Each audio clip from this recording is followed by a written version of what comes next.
Thank you everybody for being here. I'm truly honored to be able to share the virtual stage with all of you, and I'm really excited to introduce our three panelists here. We're going to give a brief intro on each of them, and for every one of them, they're so incredibly experienced and talented. I encourage everyone to actually read the full agenda and read their full bios, because these people, you're learning from the best here. We're gonna start with Derek and leave the best for last. No offense, Derek. We've got to honor the ladies here. And Derek Luckpat is, among other things, a father of one, an entrepreneur, a business consultant, and most recently, a circular economy specialist. He believes strongly in the impact that efficiency and balance. And aside from recently launching 3 startups, as if having a kid wasn't enough, 3 startup companies, he's got more than 2 decades of experience at senior levels in several sectors across the Caribbean. And, there's so much that Derek has done. I would just encourage you all to get in touch and read more about him. And moving on, Dr. Maryam Richards, she's a proud graduate of CCGI, having completed their certificate in corporate governance, and her wide experience in corporate governance is exemplified by her position as a non-executive director on public and private sector boards in the financial services, manufacturing, project management, and health industries. She has done a ton of things, of course, currently with Tactile and Tactile Life. We can't go into all of that. We've got to keep this train moving. And last, but definitely not least, is Brinda Kulkarni, the co-founder and head of sustainability, innovation, and consulting at SustainNext. Sorry, I forgot your titles, both of you, Derek and Dr. Richards. I'll get back to you when we bring you up for the panel. Brinda is a highly skilled sustainability consultant with experience in ESG reporting and developing sustainability strategies. She holds her Master's of Science in Sustainability and Social Innovation from HEC Paris, and has over 6 years of consulting experience at VNV Advisory, where she specializes in helping corporate ESG disclosure, governance, and sustainability performance. And as we're talking about the circular economy here, given your experience, Derek, and given your recent certification as a circular economy specialist, and your focus on business reengineering and corporate strategy, we thought it would make sense to have you kick off the panel. So we'll go around, we'll ask each of you to share 8 to 10 minutes, kind of your perspective on what the circular economy means for you and how you approach it. And then we'll get into a bit more discussion and QA. So take us away, Derek. Thanks, Louis. And I agree, we leave the better for after. First, wanted to thank the CCGI. When I first started talking to Kamala, I felt like I met a kindred spirit in terms of passion for circular economy, because my journey started in about 2019, not too long ago, when I was at the head of the local National Standards Bureau. And at that time, as a full member of ISO, International Standards Organization, the French Standards Bureau had put forward, and it was approved, the development of international standards for circular economy. When it came across my desk and I read the brief, I said, wow, this is big. So I started that journey and started to get into the weeds, and I actually sat with real experts. I don't call myself an expert, but real experts in sustainability across the whole gamut. And it's not just about sustainability, it's about resource efficiency, it's about green economy, blue economy, all the tenets of sustainability. More recently, though, I have actually, after putting myself through quite a bit of theory, I'm actually practicing circular economy, working in a region, in particular value chains, and working with the quality infrastructure standards, testing, and that industry, because they are key to getting on board the CE train very, very early. Because I think, as we all know, in our day-to-day lives, we rely on standards, testing, certification, etc. That goes without saying. So if you bear with me, I just want to make a couple statements. I'm not going to go on a long rant, but circular economy, so that it is clear to everybody, is not recycling. And I say that because that is 99 out of 100 times, that's what I hear. We're recycling. And in the whole spectrum, or the sequencing of the preferred activities around circular economy, recycling is one of the last, if not the last. It starts with rethinking. Because one of the challenges I have in my conversations over the last few years with a number of business people and policymakers when it comes to circular economy is that it's framed against present day thinking, which is what we call a linear economy. So it's hard to have a conversation in Spanish when the person only knows English. So it starts with knowledge, education, and one of the exciting things for this audience, because I believe the majority of the audience are connected to corporate, but even, I mean, public sector as well, which is just as important, is that circular economy sits on top of the basic foundation of operational efficiency, fiscal management, robust policy framework, risk-based thinking, governance, accountability, transparency. It's not a trend. It's not something that that is this new way of doing things. It actually is what I would call an evolution in how we produce, how we consume, how we think. And to have a sensible conversation on circular economy, one needs to educate oneself a bit. You don't have to read all the standards. There are standards out now, by the way, that are out for public comment, 3 standards. And it could get a bit complex. But when one starts to read, it requires a level of open-mindedness and curiosity to start to unlearn what many of us have grown up in. And just one last point to Lorenzo's comment about the board and the younger folks, I was not advocating for pushing out those people with wisdom. I think a balanced approach is important. And as each of you take your journey down that circular economy knowledge path, you're going to realize that things that our indigenous populations did of significant value, things that our grandparents or parents taught us to do, there's value, because no matter what field you're in, balance is key, not one way or the other. And that speaks to innovation as well. That innovation is not about only technology and new different ways. There's actually innovation that goes back to basics, because I think that in some ways we've gone a bit too far in the way we live, the way we consume, the way we produce, and that's having a negative effect on our environment.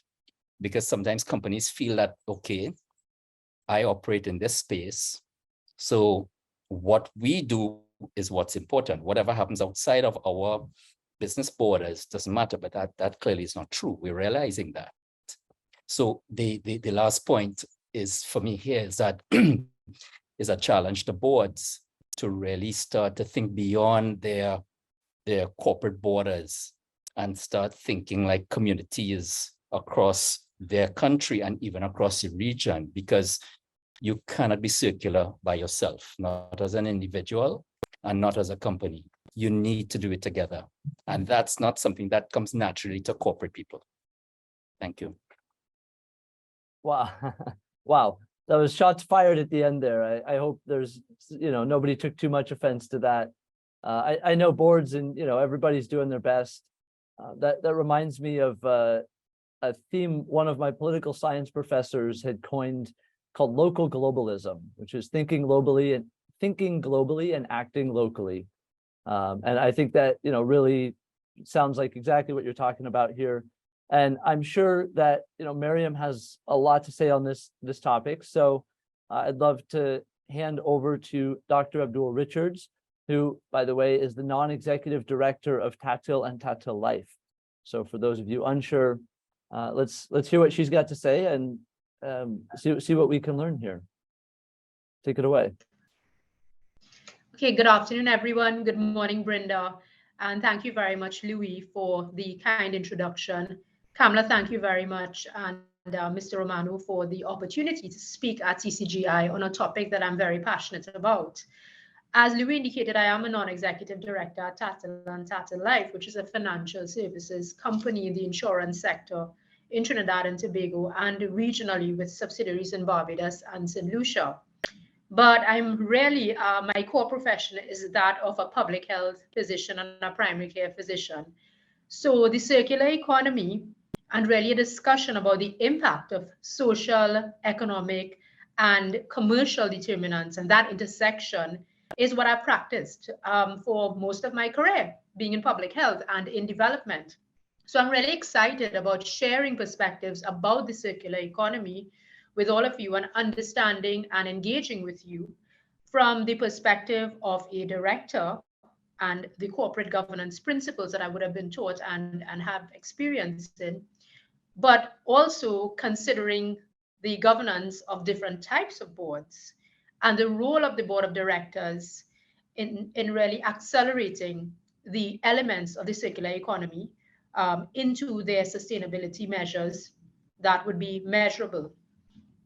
So I'd start with a definition from the United Nations Conference on Trade and Development.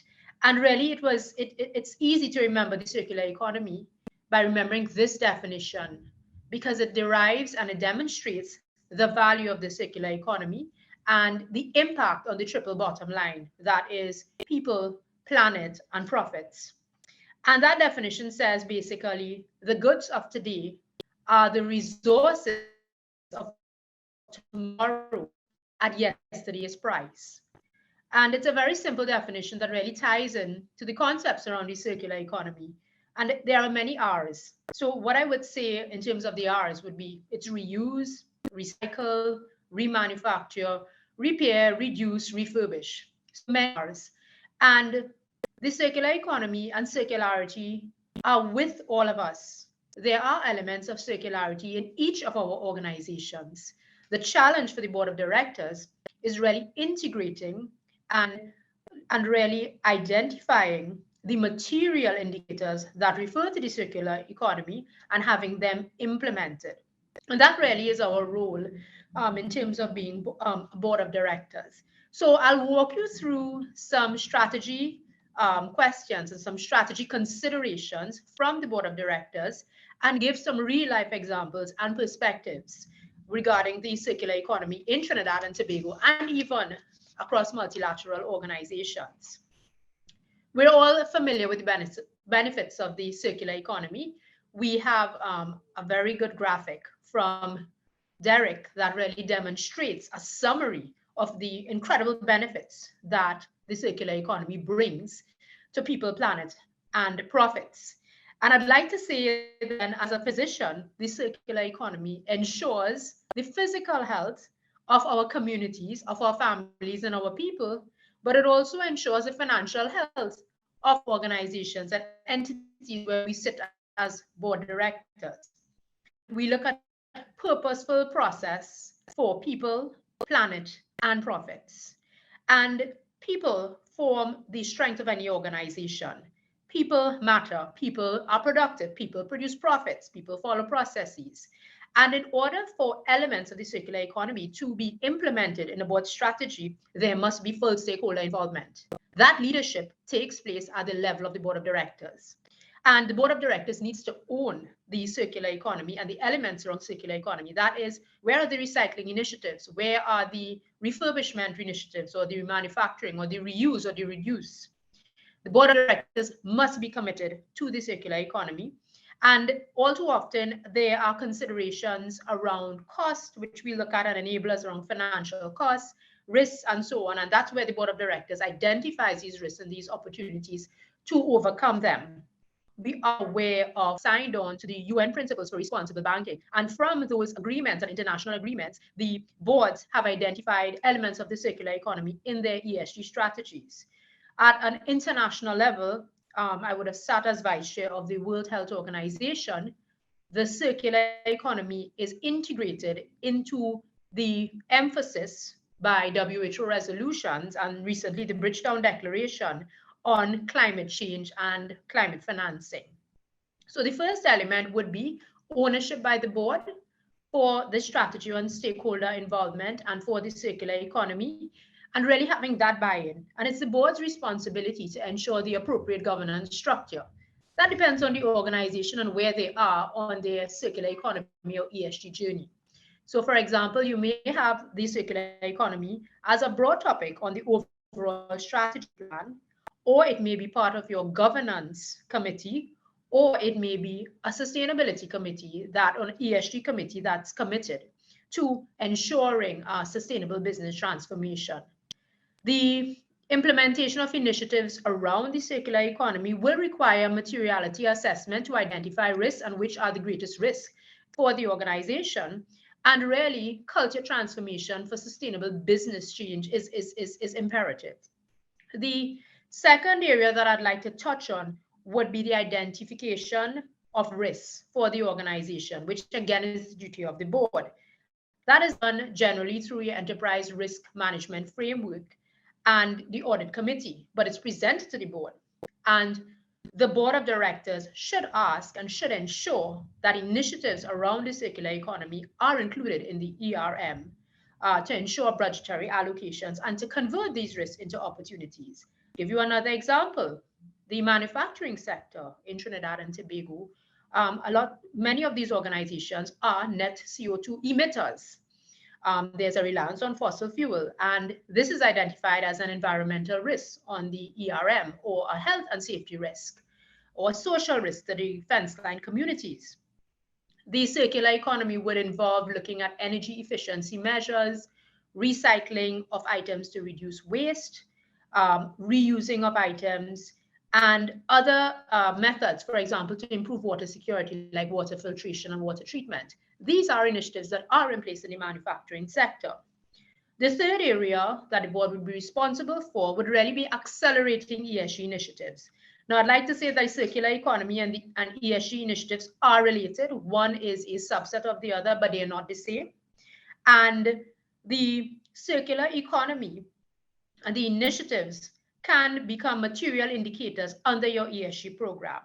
And it's not just about the actual indicator that may be an energy efficiency project or water filtration initiative, but it's also around ESG projects, for example, in the financial services sector, where there may be financing or preferential financing, grant funding, donor funding from multilaterals, and even commercial banks that are applied to projects that promote ESG initiatives, like, for example, energy efficiency, wind power, solar power.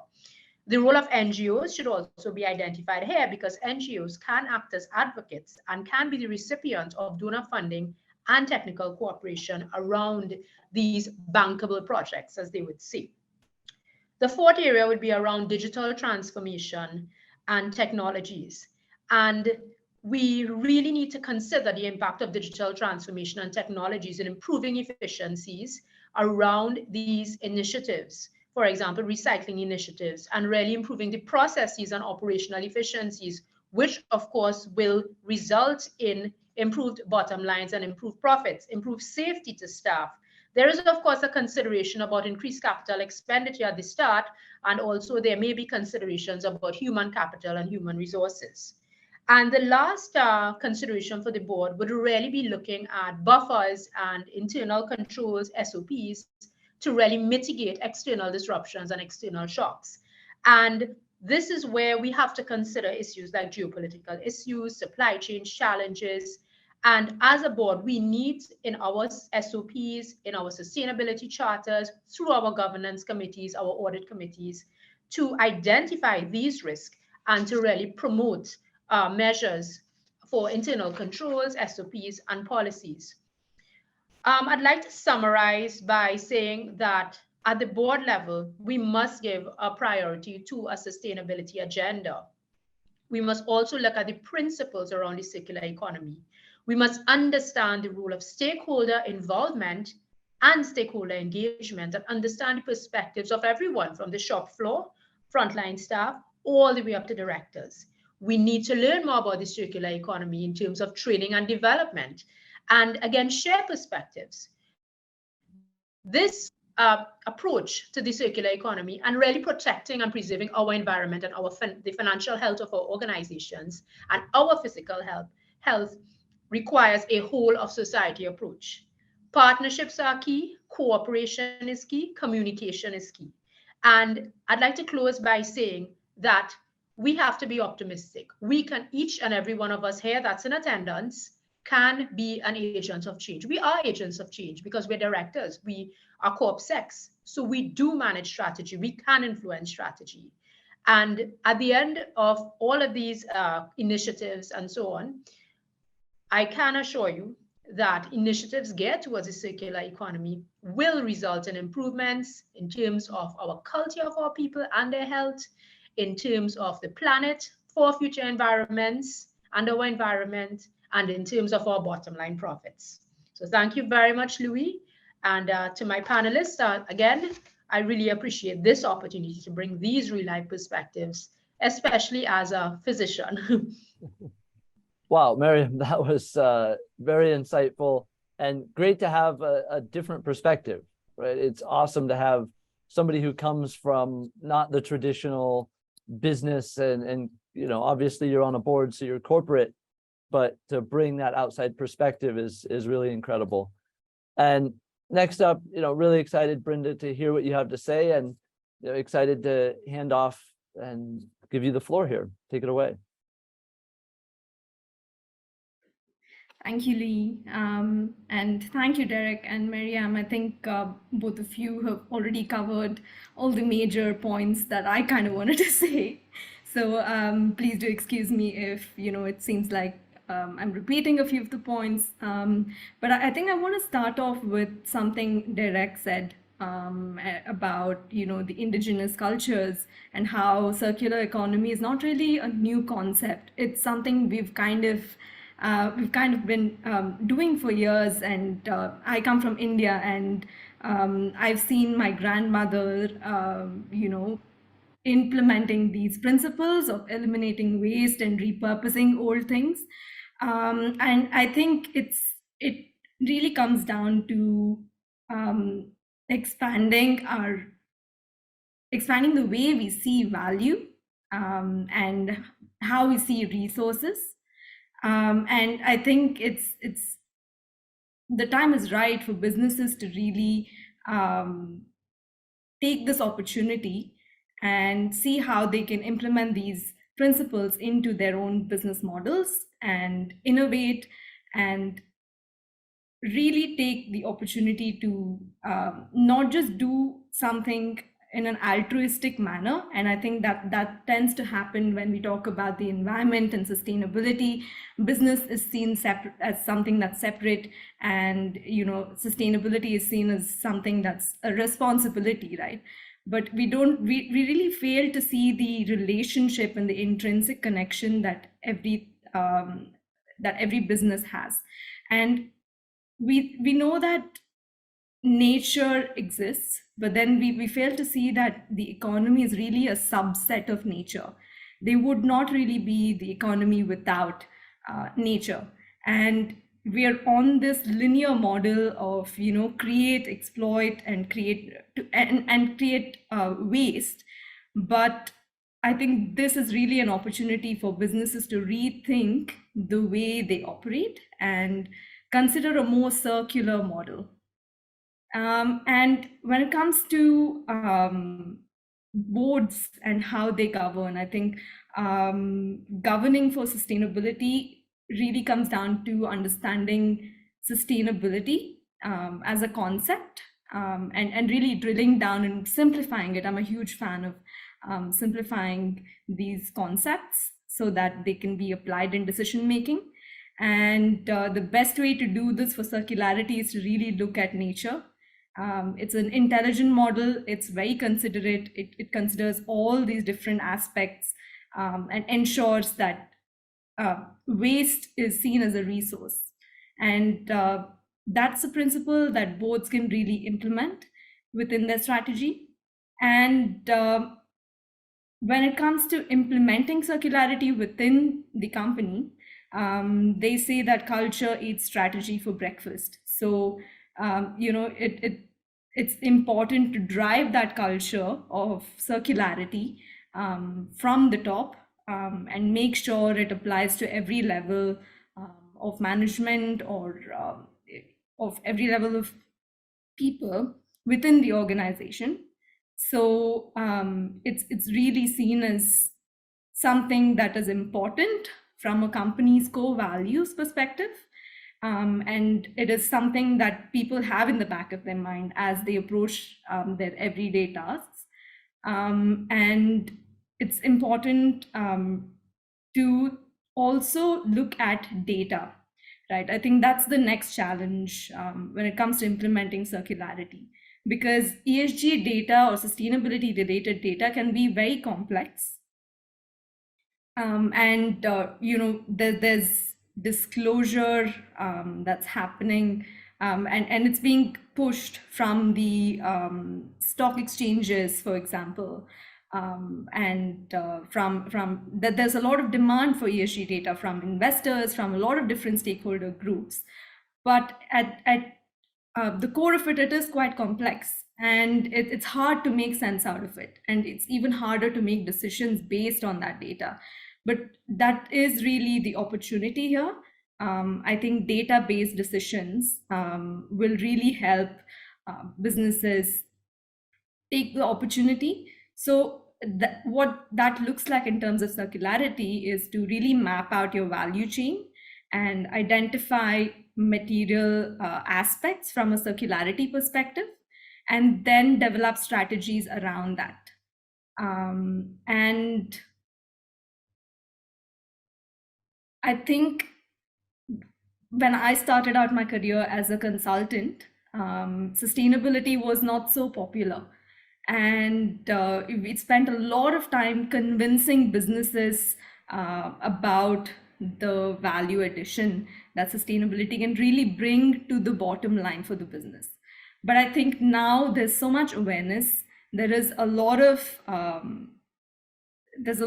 pressure from a lot of different stakeholder groups, from investors, from consumers as well. So it's important to balance all of these considerations and bring awareness. So I think sustainability reporting or ESG reporting is like a self-awareness exercise.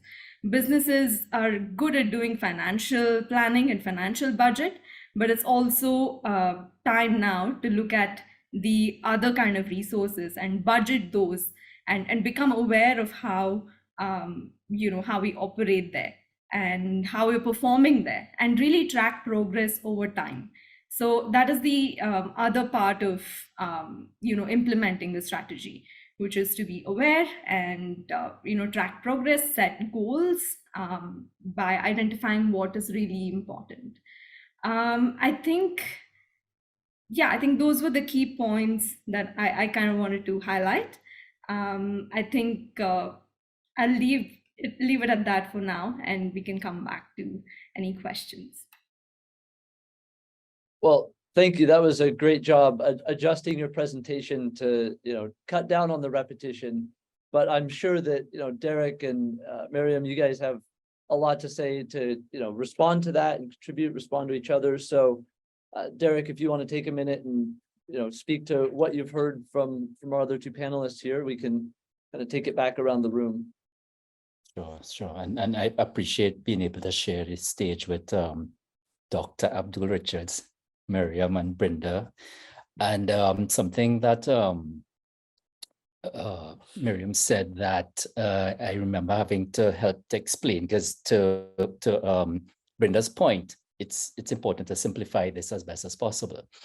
So if you are trying to become healthier as a person, you could choose to take a pill, or some quick fix, or go surgery or do something. Or you can actually change your diet, exercise, take time to get those mental breaks, etc. It's a longer, tougher path, but the likelihood that that is the better path and the one that will be sustainable makes sense. So CE is a very similar type thing. It's stuff that, as Brinda said, we already know these things, but we have gotten into a mindset that either denial or, it's okay. I'll just take a pill. Something could fix that at some point in time, which is why, that health industry board in terms of equipment and supplements billion-dollar industries, but they don't work. I think most of us know that. So, but to the earlier point, it is rooted on things we already know. And for organizations, and I'm working with organizations right now to become circular. And by the way, to Lorenzo's earlier point, if you have a startup, you can design your business to be more sustainable. Two things or 2 points really resonated in Brinda's presentation and her discussion, and that is we need to view waste as a resource. And the second point that really resonated was that organizations need to enter some level of self-awareness, because all corporate entities and organizations and even NGOs, government boards, multilaterals, everyone is, all these entities are excellent at providing financial statements, whether they are surpluses, whether they are profits, whether they are losses. The approach to a circular economy and the integration of initiatives towards a circular economy from a board and a strategy level requires self-awareness, because every organization has a different purpose. And I believe that the starting point from this self-awareness exercise is really an understanding of the true purpose of the organization. And really and truly, maybe it's time now for organizations to identify this purpose in terms of ensuring the health of people and the planet, in addition to the financial health of the business, in their vision and mission statements, so that everyone is on board and very much engaged in the process. Brenda's, the first one that I spoke about, waste as a resource, is an excellent point, and one that will stick out with, that I'll remember indefinitely. And Brenda, I'm going to use it, because we need to rethink our approach to waste. And we should not have to be viewing this approach to waste now, because it's a factor that looks at our ability to get donor financing or loan financing, or because there's some level of environmental non-conformers that can result in us having a fine or reputational damage. We need to own this, and we need to understand how we can reduce the impact of waste, or how we can reuse these products and these byproducts of waste to ensure and to really improve the operational efficiency of our organizations. So thanks a lot, Brenda, for those 2 points. And I guess that's a great segue to hand back to you, Brenda, and let you take it away and respond to the other two. Thank you, Maryam. Yeah, sorry, I was just unmuting. Yeah, I'm so glad those points resonated. And I guess to build on to that, right? I think this whole process of integrating sustainability, or like a new way of doing business that companies have to get used to, can seem like a really daunting task at first. And our instinct probably to change in general is to just write it off, saying, oh my God, this is impossible. Circular economy, how am I going to make all of my products or services? How can we make it circular? It's impossible. But I think if we just sit with the discomfort of change for a little bit and give it a chance, keep the possibility of change open within the organization, and the board can really have the power to drive that change from the top. So I think if we stay open to that, there's so much room for possibility and positive impact. And organizations can really start from the low-hanging fruit. It doesn't have to be this huge company rehaul or a brand rehaul. They can really start with one product line, or for a limited period offer, for example, to just test out a product, see how your customers receive it. And this is an opportunity to influence your consumers as well, who are becoming conscious, eco-conscious day by day. So I think if we just take a step back and ask us, is there an opportunity for me to innovate here? Can I implement circularity principles maybe in this part of my value chain? And can I engage with a stakeholder or collaborate with and my industry or my sector to come up with solutions? Can I offer shared value within the product in any way? Just asking these basic questions, I think, will bring us back to the core principles and will offer solutions in a more tangible way as well.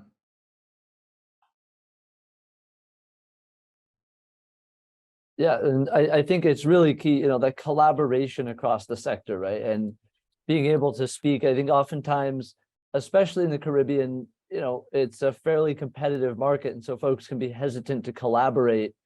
And, that's one of the mindsets that, may be hardest to shift as folks are thinking about the circular economy.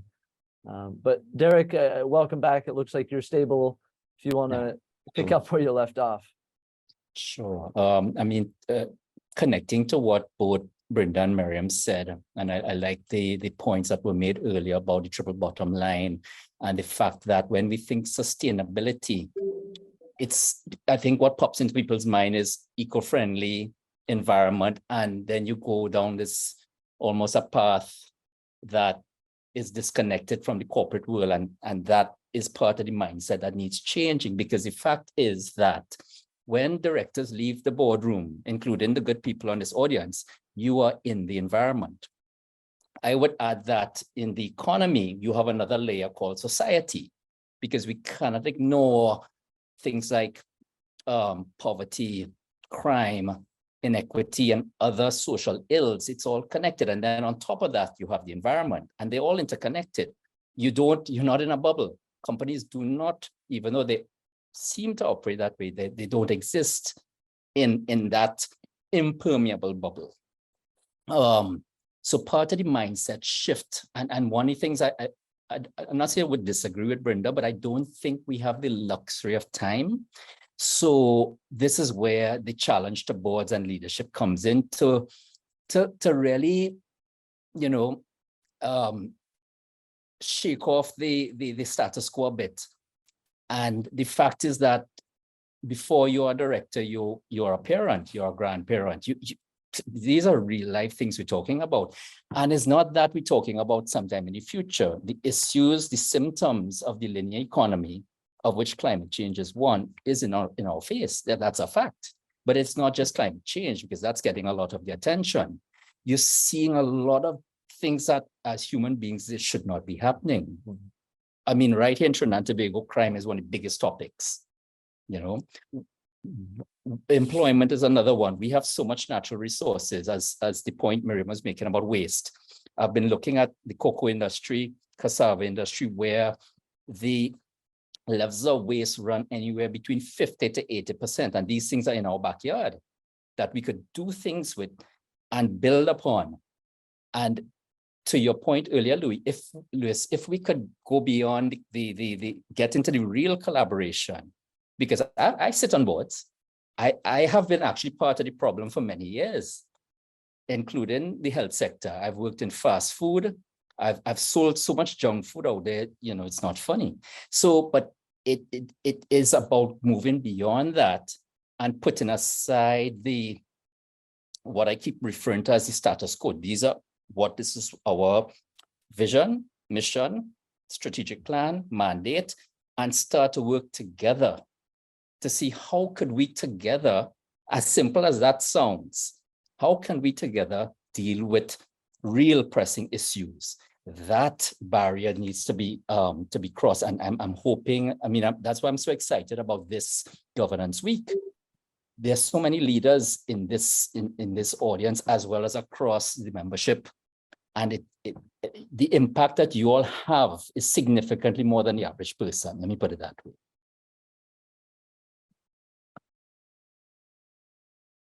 Well, if that's not a clear call to action, I don't know what is. I think that's, I don't want to speak for you, Derek, but it sounds like you're asking folks to actually come together to a table or a Zoom call and have a more open dialogue, which, is CCGI is obviously a great place for that and a huge part of, why it's here. So, really great that we all I get go a to little hear you further. start.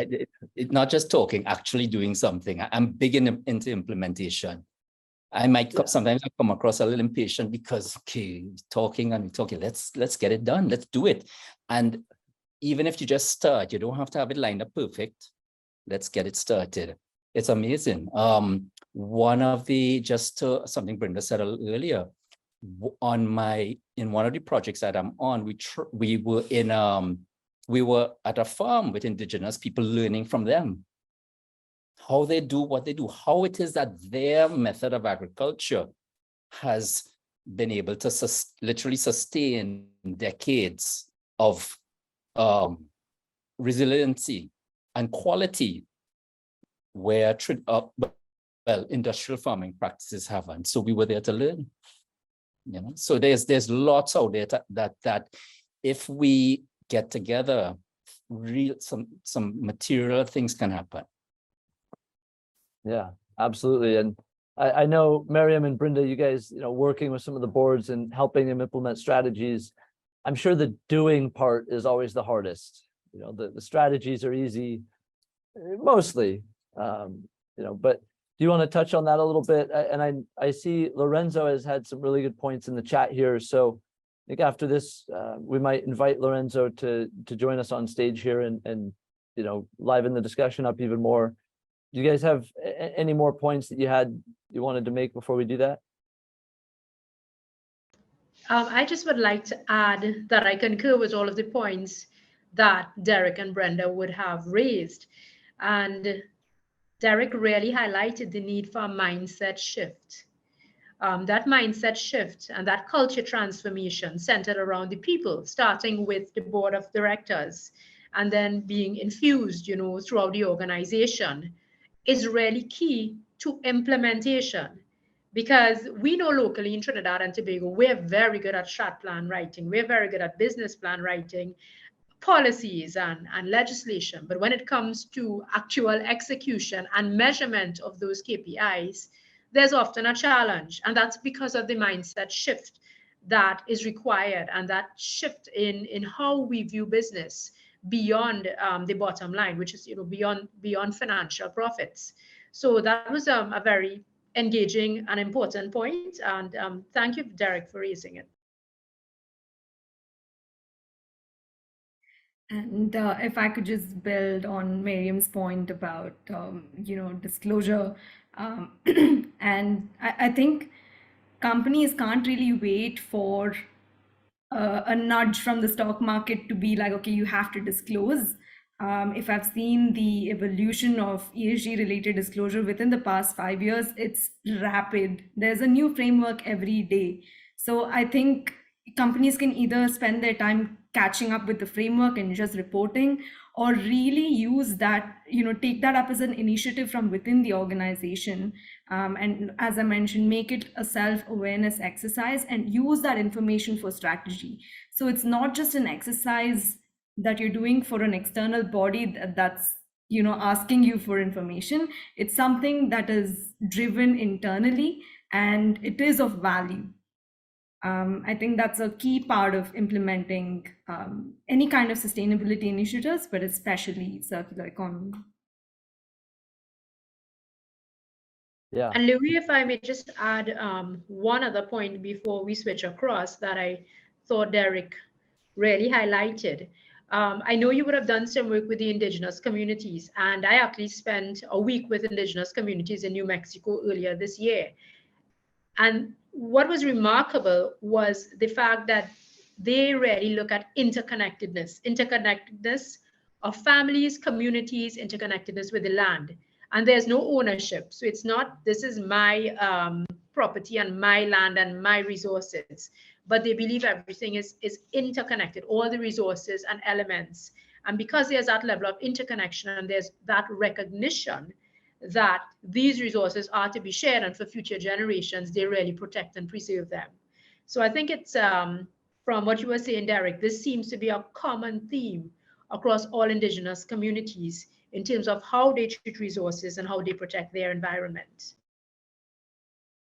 Yes, absolutely. And they shouldn't be dismissed, I think, as we've seen across history and even present day, where they seem to occupy a very, very, very almost insignificant part of our society, even right here. I mean, I've spent 10 years of my life in Jamaica, and I would listen to what the Maroon community has had to say in central Jamaica. I've spent 4 years of my life in the Eastern Caribbean, and there's quite a lot of knowledge and wisdom that comes out of these sectors. The farm I went on was actually in Ecuador, and it was mind-blowing. Some of the, again, fundamental things that I think when we talk about it, we said, yeah, okay, I know that. But I think the whole issue of convenience, industrialization has taken such a key part of our existence that we take that as normal. So it's food comes in a package. That's where food comes from. It comes from a supermarket. That's what it's supposed to look like. The banana must be yellow, the apple must be red, and et cetera, et cetera, et cetera, if it doesn't look perfect. So part of it too is as people, as individuals, our mindset has to change as well, because there's, in the area of food waste, to your point, Maryam, earlier, there's a significant amount of food waste taking place because cosmetically it doesn't look like the ideal item. There's so much that organizations and individuals on this call can get involved with to make a difference. And it's not something brand new. It's about taking what you have and starting to evolve and starting to transition.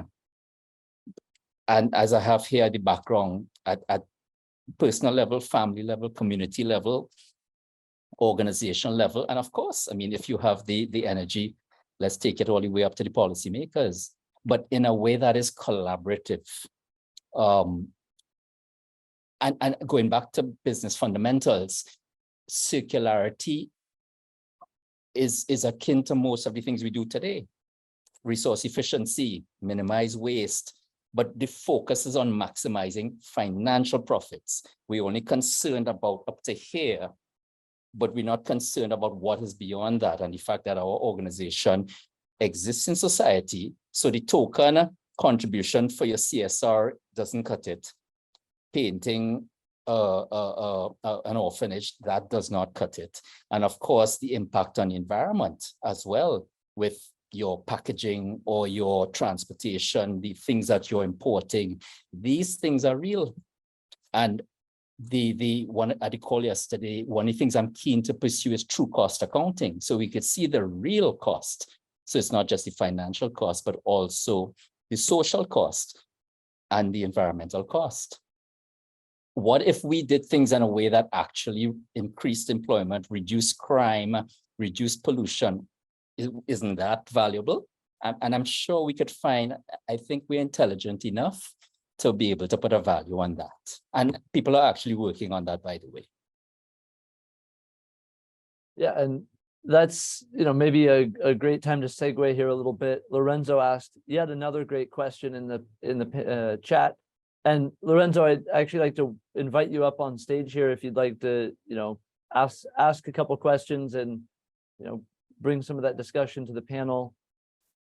And I don't know if you want to come back on camera and, yeah. Hi, everyone. Again, very rich discussion. I really like where each of you took it and the perspectives you brought in. And so the question I have is a couple. One is connected to Dr. Richards' comment. She said that companies really need to be aware of their purpose. And she spoke about being conscious about that. In terms of being self-aware, I would like to know what mindsets do boards need to eradicate? Because we could speak to which mindsets they need, but sometimes I know in medicine you have to diagnose, well, what's the root cause and what actually exists today, because you're replacing one mindset for another. Derek teased apart just now because he mentioned the way in which people do CSR and consider those things to be, you put some money behind the thing and that's your implementation, but it's going deeper. So I'd like to get a sense of what do boards need to honestly reflect on that may be default mental paradigms of how they think about business, that if they could identify it, it means they could begin to eradicate. Any of you? I have a follow-on question, but I don't want to hug the floor. Go ahead, Maryam. I will add a 2 cents after. Great question, Lorenzo. Digs and delves really into our consciousness in terms of how we approach circularity and the circular economy. I'll start with the mindsets on the positive that boards need to adopt with respect to the circular economy. And boards need to see the implementation of strategies aligned to the circular economy as gaining a competitive advantage, as building and as supporting market expansion. It should not just be seen as a touchy-feely exercise, but incorporating initiatives tied to circular advantages that the circular economy that can be measured, that form part of disclosures that can be marketed, gives an organization a significant competitive advantage. I'll take an example of a product that's being manufactured in a facility that's a net zero carbon emitter. That is a progress towards the net zero transition and in line with the Paris Agreement and other international agreements. So if we have such a product that can be marketed as green, can be looked at as having been made packaging out of recycled material in a solar powered plant, that already gives a significant competitive advantage when this product is sold, especially in a European market. So boards need to see the value in terms of the competitive advantage, in terms of the lower cost of borrowing, for example, from multilateral agencies for projects that are aligned to the circular economy. In terms of mindset shifts that are required, directors need to look beyond the initial capital expenditure that is required for implementation of circular economy projects. Too many directors say, this is not a short-term plan, or this is not a short-term initiative. This is costing $9 million to put in, let's say, solar panels in our building. We can use this $9 million elsewhere. Our shareholders are not interested in this, in these initiatives. They are interested in shareholder value. They are interested in dividend payments and the actual profits. So that's a mindset shift that needs to be eradicated or eliminated from the board of directors, because that's where the ownership lies. The second mindset shift is around the confusion, or I should say the misunderstanding and perception that the circular economy is equal to CSR, which is equal to ESG. These are all interrelated and interconnected. But yes, we look at the value of repainting a school and an orphanage, but we have to turn that into a material indicator that can be measured where we see a benefit.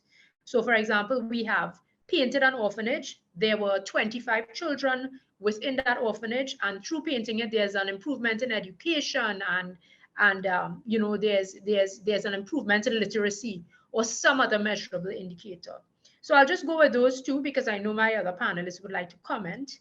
But boards need to adopt an optimistic and purposeful approach and understand the improvements in operational efficiency, understand the decreased cost of borrowing, and also the probability or the possibility of market expansion through gaining that global competitive advantage by adopting these circular economy processes.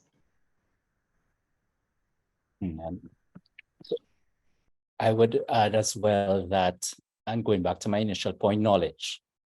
I mean, knowledge and the way that knowledge is delivered, if it's effectively delivered, will open the mind of anybody, even the most experienced person who may have had decades of tenure doing something one particular way. And I would actually challenge the audience here, CorpSex in particular, because you have a very, very key role on the board to facilitate some of that. I had the privilege recently at a board that I was on to introduce something different. It was a different thinking, and because the initial discussions around it weren't going anywhere, but by seeing it and feeling it, it made a difference. And sometimes you need to get out of the boardroom to do that and get into the actual application of what you're talking about. Get into the field, get into the factory, whatever the case may be. The other part of it as well is that, and it touches on what Maryam said, is that ESG is a framework for reporting, and Brinda would have said it a little earlier. It's driven by certain types of demands. Again, all well intended, but this cannot be a tick the box exercise. And my last point is that for the whole mindset change is, again, a change in the approach completely. If boards sit only with the focus on their organization and some concept of sustainability, it's a talk shop. You're not going to get anywhere. I mean, when I was in the public service, I sat and I actually collaborated with entities here because everybody's complaining about resources. But by having a conversation and getting together, we realized that, wait a minute, we could actually work together. Even though we quote unquote competed in certain areas, we could actually work together for the better. And this is public money, national interest, et cetera, and it actually happened. Two entities that don't normally work together.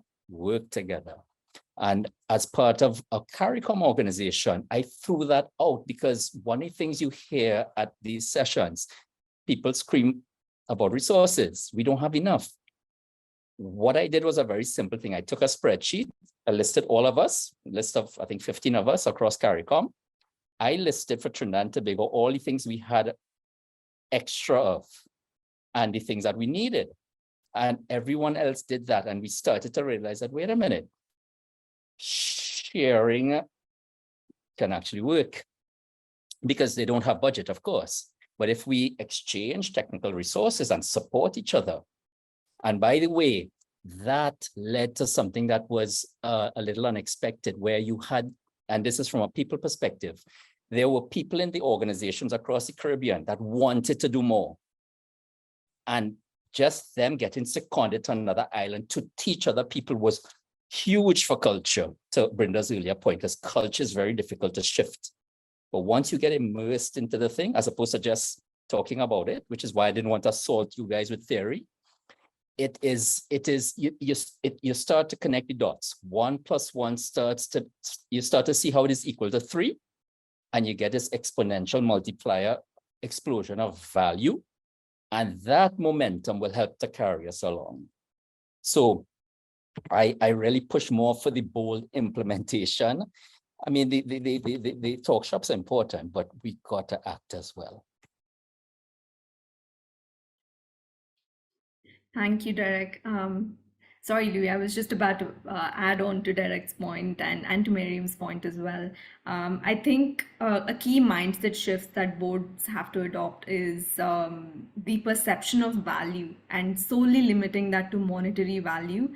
I think that's the barrier to true sustainability. Adding shareholder value, if you're solely focused on monetary value, but your shareholders actually living in polluted areas, breathing polluted air, and drinking polluted water, like what real value is that, right? That's not the only, it can't be the only measure of value. I think it has to be much bigger than that, and that's the mindset shift that has to happen.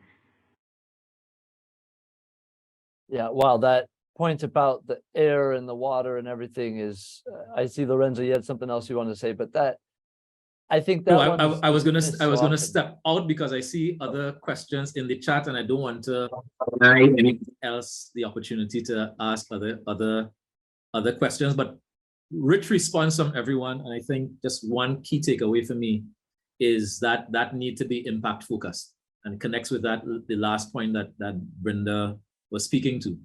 If we impact focus, then execution becomes an imperative. Right? We can't stay in talk shop mode.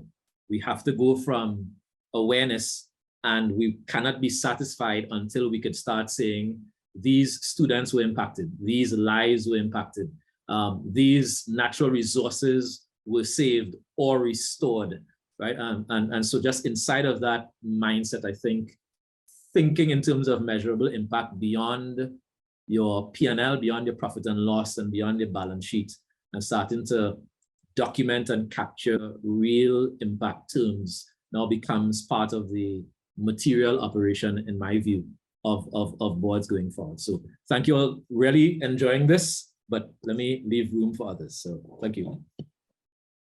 Thank you, Lorenzo. And that is actually a great segue into Camille's question. Ms. Facey, if you'd like to join us on stage and ask, and maybe have a little chat with our panel. I know Camille was part of the opening ceremony yesterday. Some of you might remember her. Welcome, and I thought that was a great segue to your point on impact. Oh, thank you, thank you. Excellent session, and it's really thought-provoking. And for me, for those who were on the session at the opening session, how we actually move from where we are to where we need to be is really important. And I think in the Caribbean, we tend to think short term. And so we're saying the nice words and we're getting the concepts. We're very bright people. But at the end of the day, it gets back to what is happening to my bottom line. And so I'm wondering if there is what should we be doing to have the businesses that are having, and all of us, in fact, to charge us for that negative environmental impact that we are having? What are those systems that exist elsewhere that we should be looking at in the Caribbean? For example, just something as simple as garbage. In other countries, they charge you for every bag of garbage you put out. So clearly, you're going to reduce the amount of garbage you are putting out. Are there systems that we should be looking at across the Caribbean to help change our behavior today? Eventually, we're all going to get it that, our islands are at risk and we have to do this. But until we all get it, are there other things and initiatives we should be trying? Thank you, Camille. If I could jump in, and please forgive my enthusiasm around these things, but it's really hot topics. But I'll say to your point that in the Caribbean, we are not that much different than other parts of the world. Having sat in global audiences, we have far more in common than we have far more similarities and differences across the world, including the developed world. But to answer your question, or partly answer your question, it's in all fairness, organizations by themselves could only do so much. It does require bold leadership to do something that I think most of us would agree is right. And I think in many of our experiences, doing the right thing is typically in the beginning the more unpopular thing. You get pushback, but strong leadership, and this is the perfect forum for it, can persevere through that. Once you are based on facts, measurements, to Brinda's point, to sound thinking, as Maryam would have said, being able to articulate clearly the strategy behind it and the value. But governments have a part to play. I think some of you may be observing what's going on in the EU. And the EU, in my mind, is ahead of the curve. And for example, there's extended producer legislation or regulations. So the fact is that manufacturers, as an example, they can't close their eyes and say, well, once the product leaves my warehouse or gets into the hands of the consumer, or the warranty is expired, that's none of my business. Whatever happens to it, that is changing. The right to repair, where, going back to Lorenzo's earlier point, design to be able to Miriam's earlier point with the R's, to be able to refurbish, to remanufacture, to repair, and eventually to recycle. All of these measures will help you to reduce the impact on the environment. I do agree with you that well, in the region, I would rather even though we are small island developing states, and again, Caribbean is not, this is not exclusive to the Caribbean, by the way. There are small island developing states across the world, but there's no reason why we, despite not contributing to the or being small contributors to the problem, cannot take a strong leadership position. As they say in Jamaica, which is, as far as I'm concerned, my second home, and please forgive me if I'm saying it wrong, Little Batalawa. Yeah. So why not? Because the fact, as I said, before you're a corpsec, before you're a director, before you're a CEO, you're a person, you have family, you have people you care about. We have a responsibility. And that's the key thing about boards and where they sit, leadership, governance. It cannot stop at the borders of the business. It needs to go beyond. And to the point about the cost, that when we start to get an appreciation of what is the social cost and what is the environmental cost, I think those dots are going to connect. The 1 + 1 is going to start to equal to 3, and said, oh my God, wow, okay, let's get together. Because one thing about boards and some of the heavyweight people we have out there and some on this call, they just have to call their friends. Mr. Romano could call Dr. Farrell and so on and so forth. Sorry to put you guys on the spot, but the influence that these ladies and gentlemen have, they can move, they have more muscles than we do. Let me put it that way, to move things. Thank you, Derek and Camille. And for those that aren't familiar, Ms. Facey is also a director of CCGI, joining us from Jamaica. And did you want to respond to Derek's points there? Excellent points. I do agree with what he is saying. Yeah, and I'm glad that the conversation has started. And I have seen where when you explain to persons that the Caribbean, the risks that we face, like the quote I'd use, that we have half a livable chance of continuing to live in these islands if the temperature goes beyond 1.5, people do sit back and they do begin to say, okay, let us look at the solar panels, but we need to find a way of pushing that out there faster, because we need to move much more quickly than we're moving right now. And I suppose that's my concern. But thank you for the response. I'd just like to add to your concern and your question, and also Derek's contribution. But I think what may help would really be an incentive system for complying, and then some sort of phase system when there is a non-conformance or non-compliance. Now, in order to have that sort of penalty, to put it simply, that will require bold leadership, as Derek is saying, at a political level. And of course, many of these organizations that may be CO2 emitters or maybe waste producers are large commercial entities, which of course would be really benefiting or really increasing, country revenues. So it's not not a black and white issue. So possibly some sort of incentive system or some for complying may be more beneficial than actually being punitive. Because right now there are in Trinidad, for example, in Trinidad and Tobago, there are EMA laws and OCHSSC laws. And if there's a non-conformance or in terms of your compliance, you are penalized with a fine. And of course, it can cause reputational damage. It can be media coverage. But I think an incentive-based system may be useful given the nature of the exercise that we are looking for. If I could, Louis, I can't resist, but to what Maryam said, yeah, I will just say 3 words: Mia Amor Motley.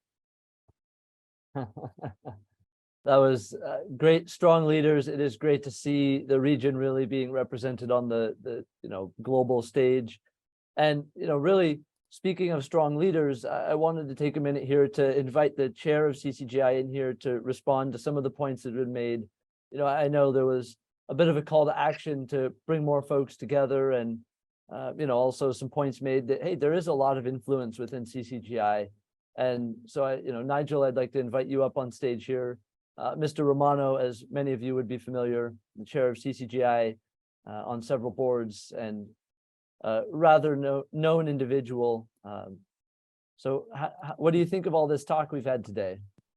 No, excellent conversation. Very, very good conversation. The question I asked, and I know I don't know the answer to the question, how many gigatons, how much do we as individuals contribute to CO2 equivalents every year? Do we know that number? And then I will ask the question, for your company, how much are you emitting CO2 equivalents into the atmosphere every year? And I think that's the first step. We have to start to measure. How much do I contribute? And then once we know that number, we then need to agree, because again, and I will refer to the book again, Speed and Scale by John Doerr. 59 billion metric tons of CO2 equivalent is emitted into the atmosphere globally every year. 59 billion metric tons. And if that continues, forget 2008 financial crisis. The world is going to implode. There will be a recession like no other. But people cannot relate to that.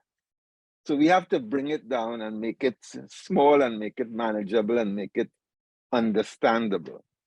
So for me, the first thing we have to do is to say, okay, Trinidad and Tobago produces so much emissions. And in Trinidad and Tobago, this company and that company and everybody has to start to measure. And then we have to come to an agreement that says, okay, we want to reduce that by half in the next 10 years. And then we have to say, okay, what do we need to do to get that to happen? But unless we set the target, unless we put a line in the sand, nothing is going to happen.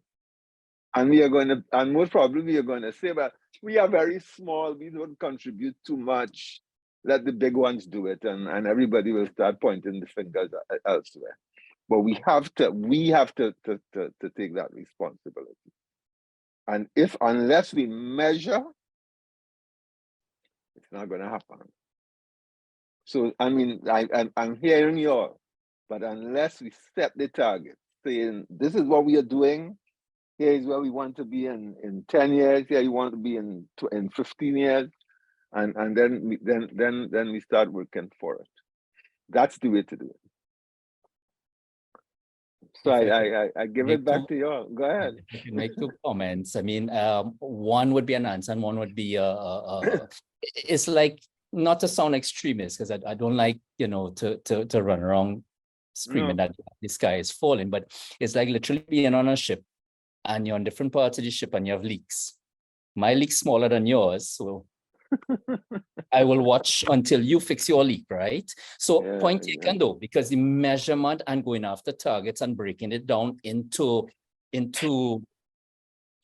KPIs, so to speak, then goals is important. I fully agree with you. The other point is that there is work on measuring circularity. Again, for the just for some information, circular economy is a subset to I think Brinda's point earlier, is a subset of the broader umbrella of sustainability. You hear about different types, different parts, but what is very clear is that quite a bit of the world is accepting circular economy as one of the more effective parts to sustainability, and sustainability at all levels: economic, social, environmental. I see, I don't want to cut across here, but Brinda has just posted something. Yes. Said, and I'd like her to expand on that and tell us where she got that information, because this is important. Yes. Trinidad and Tobago has one of the highest per capita emissions, 20.3 tons, placing them 14th out of 191 countries. Where did you get this information? And please send us the link so we can start doing the research. I will definitely share the source with you on chat. Yeah, go ahead. But where? Tell us, where did you get it? It was on a deck that I was actually working on. So All right. I'll have to find the source, but I will get back to you on that. Well, you'll have to share that information with us because that is information that we can now use to Yeah. say, look, guys, we are 14 out of 191 countries. How do we fix this? Absolutely. There's another measurement that I will dig up. It's based on the donut economics principle, and it's showing where different countries are transcending certain global boundaries in different facets of sustainability. So I'll make sure to circulate that to Kamla so she could send it out to the entire audience, because you're right, we need to talk facts and figures as well to be able to move forward. One of the last point quickly is one of the standards that is out for public comment right now. ISO standards is actually on measuring circularity, because apart from understanding what we have in front of us, we need to also measure, to your point, Chairman, we need to measure whether we're making steps in the right direction too. So that standard is going to help organizations in their quest to transition to more circular operations, more circular business models, allow them to be able to gauge their progress as well. And I was just thinking as I was looking at the metric. So does that mean that we have a very small population, 1.4 million people? So per capita, we must be emitting a lot more than the average globally. Correct me if I'm wrong. 14 out of 191 countries. That means we are up there with some really big countries. And it means we have a lot of work to do. Yeah, and I think if I can share a little bit more insight on that fact, right? I think it's got to do with the reliance on fossil fuels and the extraction methods. So it's really that. I think that's the biggest source that's contributing to these emissions. Yeah, it has And so less to do with how we extract is a factor. Yes. Yeah. We'll have a very interesting conversation in the next panel. Could I ask Brinda, is it also, it's also related to the level of quote unquote economic development? Yeah, possibly. And how much fossil fuel is driving that economic development, the reliance on fossil fuel for that development. One of the studies I'm working on that is actually some good news for small island developing states or developing countries is because we have less to, I guess, undo or reverse from an industrialized economy perspective. Relatively speaking, again, we're still in the same boat, but relatively speaking, bringing it down to our region, we actually have an advantage because you still come back down to dollars and cents and economic development, because that is part of the equation. It is necessary. But we as developing countries actually have a potential advantage to leapfrog, if you think 20, 30 years ahead, to be able to be in a stronger global economic position.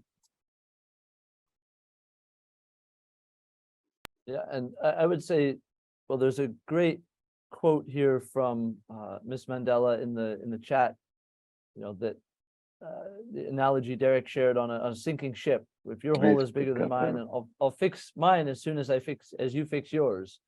You know, and that's the problem that we're all seeing. You know, I think maybe a benefit Trinidad has is that per capita might not be that hard to bring that number down and, you know, improve the rankings on the national scale or on the global scale. But before we wrap up this panel, I wanted to bring it back around to one of the points you had made earlier, Derek, about, you know, CCGI being such an incredible forum to bring people together and, you know, actually drive some change. And I'm curious, you know, what that might look like or what you have in mind, and, you know, what's the ask there? What can CCGI do to really, you know, beyond bringing people together to talk, you know, Dr. Richards, you talked about doing, you know, and how do we get people to do more coming out of these? Well, I'll start. Firstly, training and development and raising awareness, but then actually equipping persons with the appropriate tools to really have impactful change. I think we've been discussing mindset shifts, and I saw a very interesting comment here from Lorenzo about the approach that needs to be a much more selfless and corporate psyche approach. So I would start with raising awareness, training and development at the level of the CCGI, because we are an influential and impactful group of persons from government, from the private sector, and regionally. Then beyond that, now we go to the actual stage of advocacy and lobbying when we understand the power, position, and influence of the relevant stakeholders, be it banks or be it the government or regulatory authorities, and so on. And we go to them with a roadmap. You know, my experience in government is that when advocacy and lobbying takes place and we provide solutions that are seen as being win-win to both parties, it is a lot more acceptable and feasible. And just to wrap up my comments, we need to really have feasible, acceptable, and practical solutions to these challenges. We do not need to reinvent the wheel. And we have to continue to be optimistic that we can all be agents of change and to be somewhat selfless and not just consider our bottom line and our organization, but think about the impact on our families and our communities and our region. That's the only way we'll move forward. So thank you, Louis. Yeah, thank you, Maryam. And we have just one last thing in the chat here for the entire panel. How much do you think government legislation will actually help in pushing the aforementioned initiatives forward? Taking into consideration, you know, the Caribbean, it's not just seen as slow. It is pretty slow at developing some things, you know, and especially government decision making. I'm sure everyone is too familiar. You know, but where fossil fuel finances can be seen as an economic infusion for any country, you know, how do we take that into consideration? It's a real challenge. Would you like me to take a stab at that? Yeah. From one angle, again, I will go back to collaboration. And there's no reason why Trinidad and Tobago or Suriname or Guyana should go at this alone. Each of the sovereign territories have something to bring to the table. I mean, we already see in some bold leadership position taken by Barbados, because I think they have very little to lose. At the end of the day, they got to do something. But let's rally around together. Now, legislation, some parts of legislation, I'm not an attorney, but it is rooted or at least in or connected to technical regulations, which are then in turn rooted as standards. At the Caribbean community level, there is a regional body for standards and quality.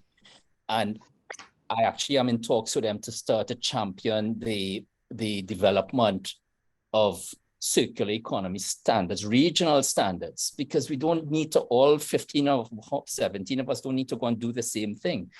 Come together, pool resources, and use that to, in the whole issues, discussions and lobbying with the key persons around moving, I think, carrot and stick, like our chairman, Mr. Romano said yesterday. There's a combination of incentives, but also regulations. Because I mean, I'm sure all of us would agree that if there weren't regulations around wearing seatbelts, there would be a lot more accidents. Right? So there's some things that governments have to take a leadership position in and say, look, you've got to do this until you change the culture, things change. The other point would be bring the right people around the table. I was in the room when the whole ban on expanded polystyrene packaging, styrofoam packaging in Trinidad and Tobago came about. And I was shocked to understand, because I asked one question, because the ban is very easy. When they started to talk about the alternatives, which is supposed to be environmentally friendlier, I asked a simple question around the table, a lot of stakeholders around the table, what is the definition of biodegradable? Silent. that led to us bringing an expert to teach us, including me, what does that mean? And therefore, if you're trying to solve a pollution problem, make sure you're doing it in a way that you're not creating a more expensive pollution problem. And on top of that, creating other problems with some of the alternative packaging that is out there. I'm just using that as an example. So get the right people together around the table. But yes, I think that whole collaborative approach, private sector, especially at the key levels, the big producers, the finance companies, the banks, because sustainable financing is a key part of this as well. But come together and let's work together towards common good. You know, we seem to want to wait till crises happen. And when I say we as human beings, then jump into action. Not sure why, but although we teach preventative maintenance and preemptive maintenance and et cetera, we teach those things, but we're not doing it because there are certain norms that have been set up in the structures across companies and governments that make it difficult. It is difficult. But again, if we watch each other, keep watching each other, I think we're going to be forced to do it. Yeah, thank you for that, Derek. I think that was a really great closing point. And, I want to give Dr. Richards and Brinda a chance to just make any closing remarks here. I think we're at time on the panel and I want to respect everyone's time, upcoming speakers. So if you have just a 60-second, what thought do you want to leave the audience with today? What's the most important thing you guys want everyone to remember? My key takeaway from this is the mindset shift that Lorenzo really put the spotlight on. I think that is at the core of affecting change across multiple different factors within the organization and beyond. And I think we all owe it to ourselves, to our planet and to our future generations to give this an honest try. Do it, even if it's imperfect, have the right intentions and give it an honest try. Yeah. And I'd like to close and really reiterate and emphasize the value of purposeful partnerships. Collaboration is key, and all of society or a whole of society approach is required. And even at the level of, as Derek indicated, regional collaboration, we do not need to reinvent the wheel. This is the only way in which we will have political priority and really be able to implement and execute feasible, practical, and acceptable interventions that are measurable and impactful. And as I close, I would just like to thank the CCGI team, our chairman, Mr. Romano, and CEO Kamla, and the members of the panel. Louis, you did an excellent job. And we hope that this is now an impetus and an accelerator for change as far as our environment and the health of our people are concerned. So thank you.